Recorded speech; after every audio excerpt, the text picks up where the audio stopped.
Hello children, today we will discuss about the respiration in various animals. So here we will not go in much details, especially we will learn about their respiratory organ.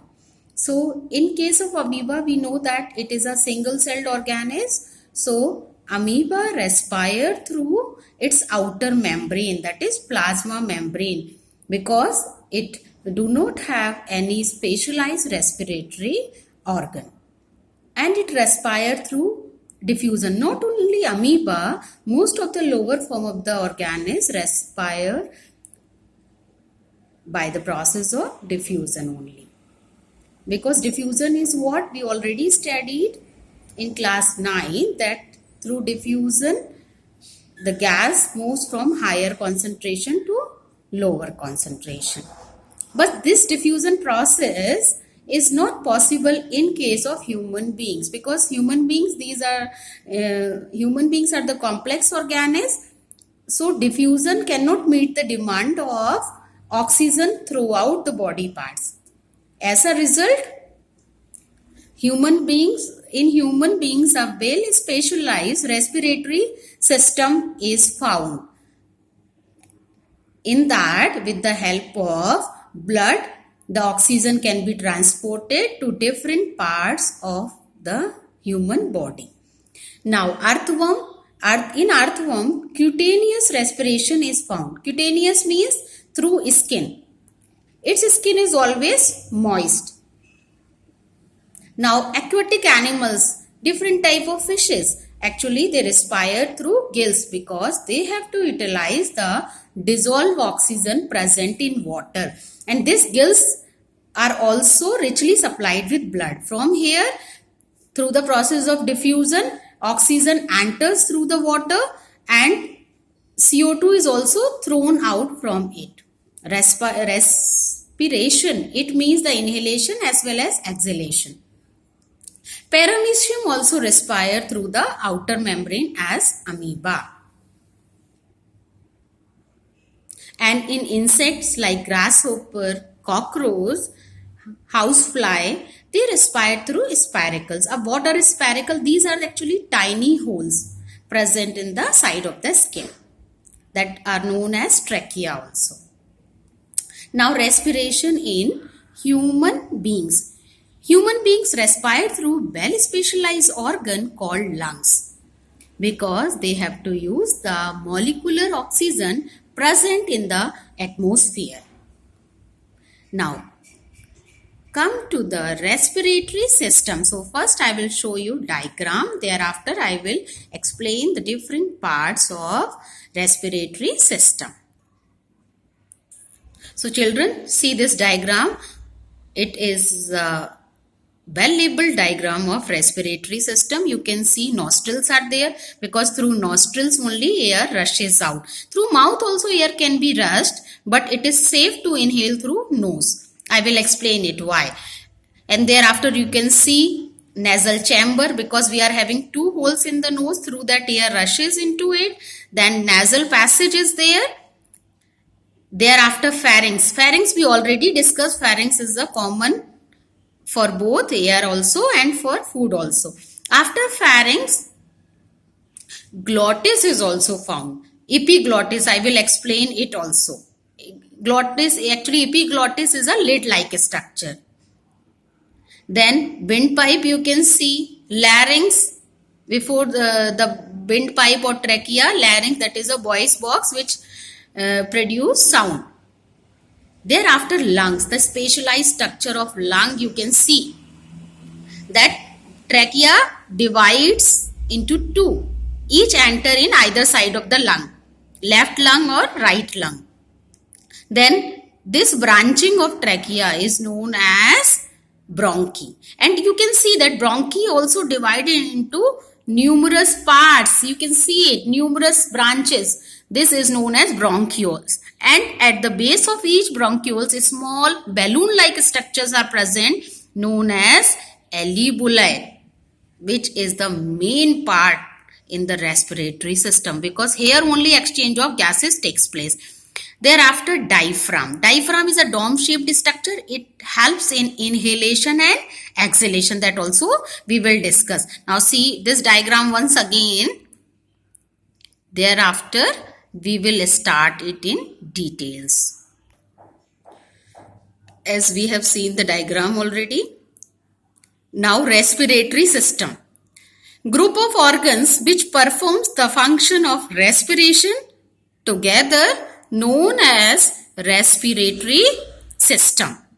Now what are the organs? I have shown the different organs in the diagram and just see it. Organs involved in respiration. Nose. First of all, air enters in the body through the nose. Through mouth also it can enter, but it is not safe because in the mouth mucus is also not liberated, as well as hair particles are also not present.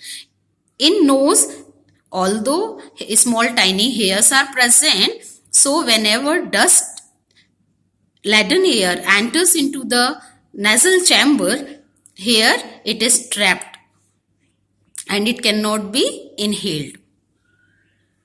Both nose and mouth are separated by a palate. So children, when we open our mouth and we touch the upper floor of the jaw, we can see that it is very hard. That is known as palate. Now nasal passage. I already told you about it, that it contains fine hairs and mucus, and here trapping of dust particle takes place. That is why we must inhale through nose. Pharynx, funnel shaped structure, common to both food as well as air also. But remember one thing, epiglottis, I have shown you in the diagram, that is a lid-like structure which either cover the food pipe or the windpipe. So whenever we are inhaling or air rushes, at that time food pipe is closed because of epiglottis. Now larynx, we know that it is a voice box. Air also passes through it. It acts as a air passage and sound can be produced here. Thereafter trachea. It is thin ball tube having 15 to 20 cartilaginous rings made up of hyaline cartilage. Cartilage, we know it is quite flexible. It can be stretched. So as a result of trachea means windpipe. So as a result of it, that trachea always remain open, either air is there or not. It never collapses. So it has a significance. These rings are very important. Then bronchi. Trachea passes through the neck and reaches the chest cavity. It divides into two, right and left bronchi. Bronchi is a plural term and bronchus is a singular term. Remember it, children. Don't get confused. Bronchi is a plural term. When we talk about two, then that is bronchi, and when we talk about single, it is bronchus. Each bronchus enter into either side of lungs. Now bronchioles. We know that the branching as bronchi or each bronchus enter into the left and right side of the lungs, then they further branch or they further divides into several branches. These are known as bronchioles. And each bronchioles has a balloon-like structure called alveoli at the tip. And alveoli, it is very thin, bald, permeable and moist structure. It is very specialized, as I said.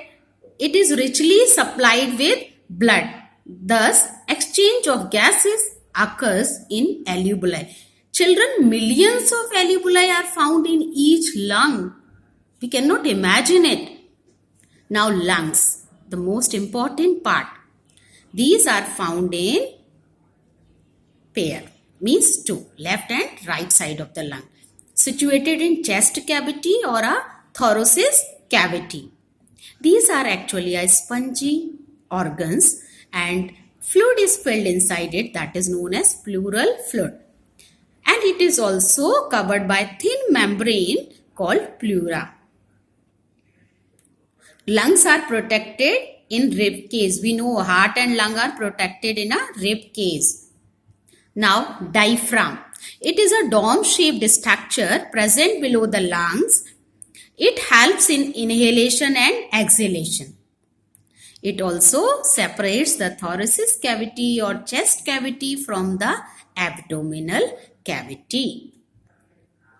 Now, what is breathe? Actually, breathing breathe, it is a physical process which includes inhalation and exhalation. Respiration and breathing, if we talk about, these are two different terms. Breathing involves only the intake of oxygen and release of CO2. Respiration, that involves the breaking down of glucose into CO2, and abundant amount of energy is released. So both are different term, and it is a homework you have to write. Differentiate between respiration and breathing. So breathing definition, it is a continuous process which goes on all the time throughout our life. We can say that survival is only possible till we are breathing. Now, mechanisms that involve inhalation and exhalation. Inhalation, when we take air in, that is oxygen rich air. So in that case, what happens? What changes occur in different organs of the respiratory system? Diaphragm, as I told, that diaphragm, it demarks the thoracic cavity, the terminal part of the thoracic cavity or the chest cavity. Diaphragm and the muscles attached to the ribs, it contracts. As a result, diaphragm becomes flat. We know that its shape is dome shaped, but then also it becomes flat when the intercostal muscles contract. And ribs move upward and outward. As a result, area of thoracic cavity that increases and air pressure decreases. We know that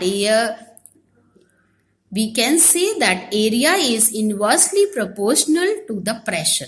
That means if area increases, pressure decreases. That we have seen already. Here, area of thoracic cavity increases. As a result, pressure decreases. In that case, the oxygen-rich air enters in our body through the process of diffusion. Because we know that here, diffusion takes place in any medium from higher concentration to lower concentration. Now come to exhalation. During exhalation, means exhalation, or we can say removal of carbon dioxide. The diaphragm and muscles, it is actually antagonistic process. Antagonistic to inhalation. So the diaphragm and muscles attached to the ribs, they relax. In case of inhalation, they contract. Diaphragm regains its original shape. What is the original shape? Dome shape. As a result, ribs move inward and downward. So, area of chest cavity decreases and pressure increases. So, CO2 is liberated out from the body. Now, yawning. And we know that why we yawn means why our mouth opens sometime. Actually, it is a type of involuntary action. We don't have any control over it. It happens when concentration of carbon dioxide that increases in our body. So, in order to remove it out, we yawn or our mouth opens. Children, we completed this topic over here. Next video, we will discuss about the circulatory system. Very interesting one. Complete your notes, prepare it well, and stay safe.